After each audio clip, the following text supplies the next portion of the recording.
Hello, my YouTube friends. I'm Michelle, the RV Living Hobbyist, and this is my Learn to Sew series. If you haven't watched it yet, last week I started with the back stitch, and this week we're going to learn the blind hem stitch.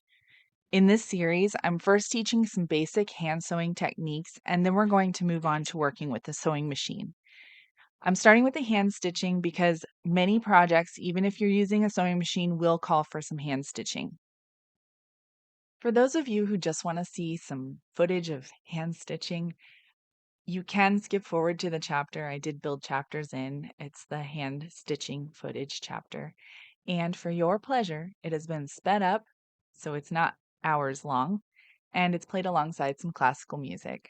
And if you watch closely, Zoe peeks her head in for some love. So here we go. First, I'm going to show you how to prep your seam allowances and then how to do the stitches, followed by how to end our stitching. All right, we are going to iron our pillowcase. I have made up a mock pillowcase. You can see my back stitching across the edge there. I've used dark thread and white fabric so that you can see it. But I'm just going to press that pillowcase since I've done my stitches for my back stitch because we want to start these new stitches out on another flat surface. So I'm going to take my scissors and cut just the corner here. I'm just going to cut to my stitches, not past my stitches, and be sure to keep that tail out of the way so you don't clip it off. I'm going to tuck that tail under my folded fabric, but you can see there I cut just up to the stitches.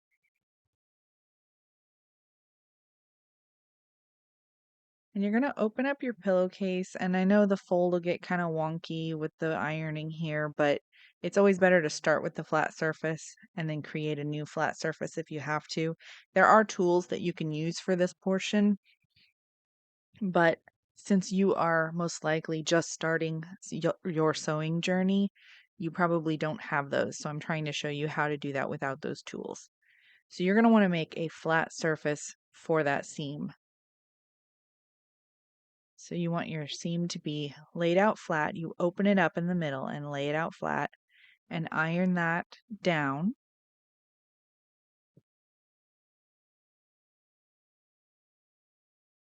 And then you are going to fold.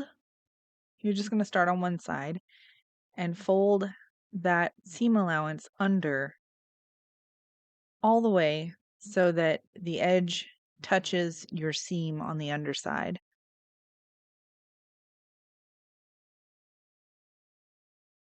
And you're going to press that.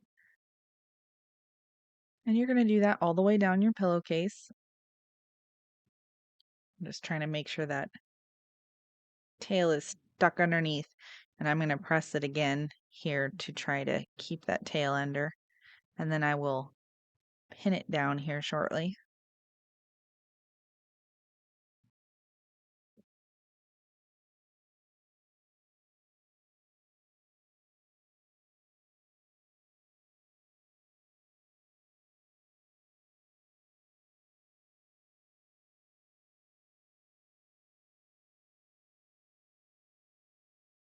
Now you're going to do the other side of that same seam. Now I've kind of made a point out of the corner of my pillowcase, and that's how you want your corner to look. And you're going to work on just one side at a time because since it is closed on the end, it will be hard to do all sides at the same time or both sides at the same time. But you're going to do the same thing here. You're just going to fold that fabric underneath, making a nice crease. And then I also, if you can, I tuck just the corners underneath too so that the entire seam allowance comes to a point on the very top or on the very corner of that allowance.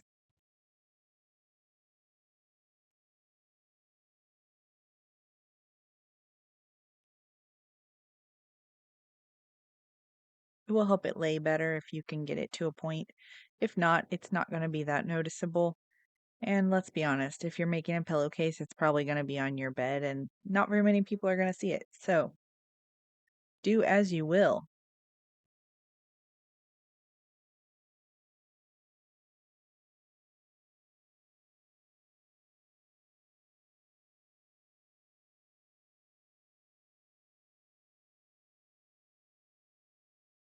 I use lots of steam to get those to stay put.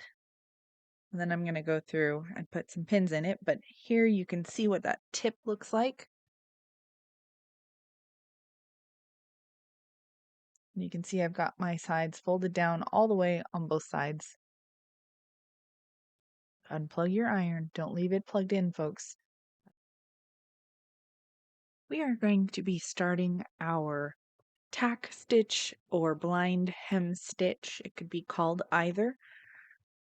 And the way that we are going to do this, we are going to create a knot at the very edge of where we will be stitching, just as we would if we were doing our back stitch, except we want to hide that tail.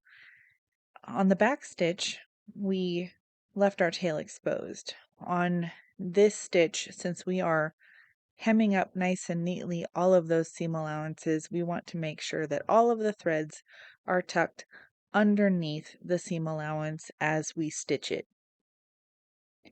So we will just make 3 or 4 stitches right in the same spot, just as we did on the back stitch, and that will lock our thread in place with a knot. There I am tucking under my thread. And now I'm going to start my stitches. So when we are doing the hem stitch or the blind hem stitch, we are just taking up a couple of threads, 1 or 2 threads, 3 at most, from our main piece of fabric just under the edge of our seam allowance. So when we get those couple pieces of thread onto the needle, then we want to take our needle right by where we took those pieces up and push it into the fold of our seam allowance. And we push it down just about 1/4 of an inch. I apologize, my needle was slipping out of my fingers there. So we've got our couple of threads there, and we're going to push that needle in about 1/4 of an inch and then pop it out the side right on the fold of that seam allowance. I'll do a couple more stitches here so you can see, but we're going to do this all the way down the side of that allowance. So just take up the couple threads there and push that needle right into the edge of that fold, push it down just a little bit, and then pop it out. And that keeps our seam nice and hidden. And as long as your thread is the same color or very close to the same color as your fabric, these stitches will not be noticeable once we flip our item to the right side out.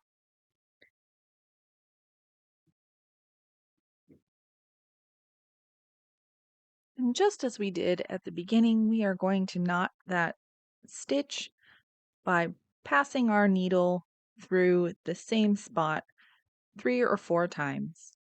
The difference here is when we have our tail, instead of leaving it exposed or tucking it, we are going to pass our needle back through the fabric, which I will show you here in just a second. You're going to put your needle into the fabric right by your knot and push it in and keep it within that folded seam allowance so it does not go through the other side, and push that needle in about an inch before you pop it back out.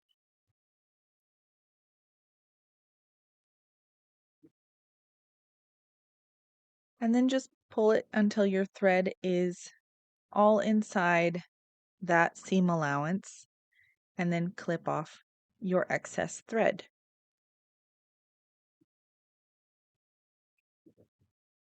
And now you can see when I flip this to the right side, if this thread was the same color as my material, you would not be able to notice that easily where the stitches are.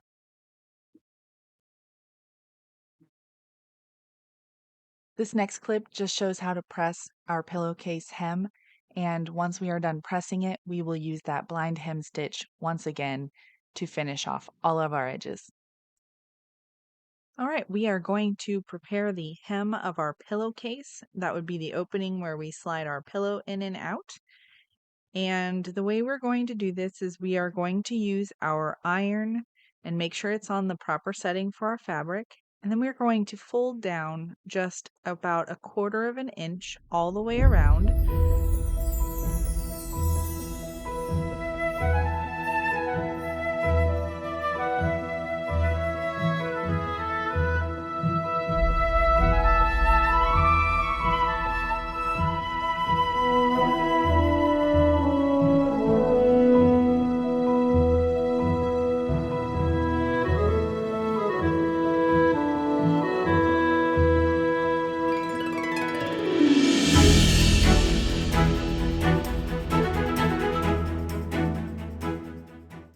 And you want to use steam at any of the at the seams where the fabric is going to be thicker already. And then we will fold down another 1/4 inch and iron it down all the way around. So that total hem allowance of 1/2 an inch is completely taken by the two 1/4 folds. And this is a double fold hem. And you will do this the same on any skirts that you make, sometimes pants. A lot of times it calls for a double fold hem at the edge.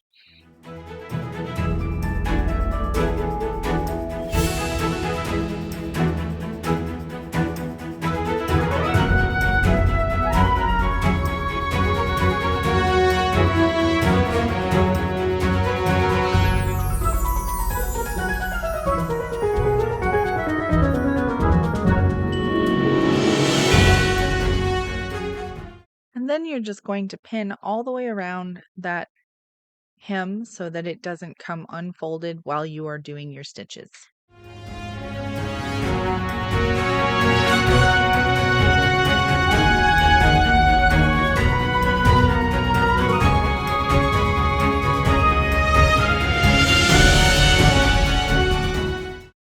The next chapter is going to be our hand stitching with music.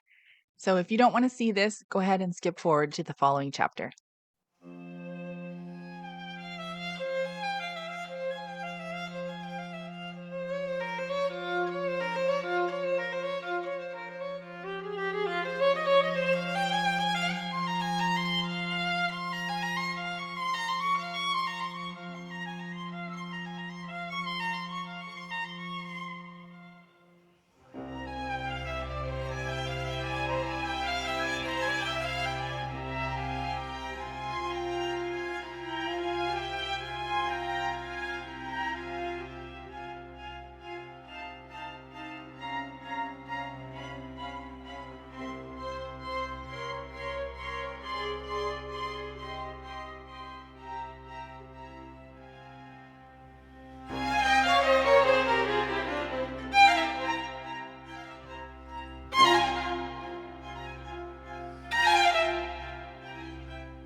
Now, how did my pillowcase turn out?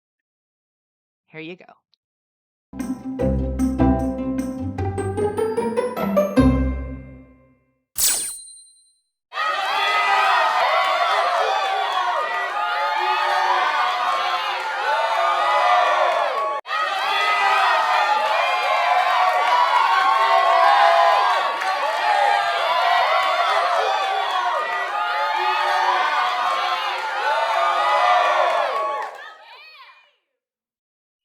That is the blind hem stitch.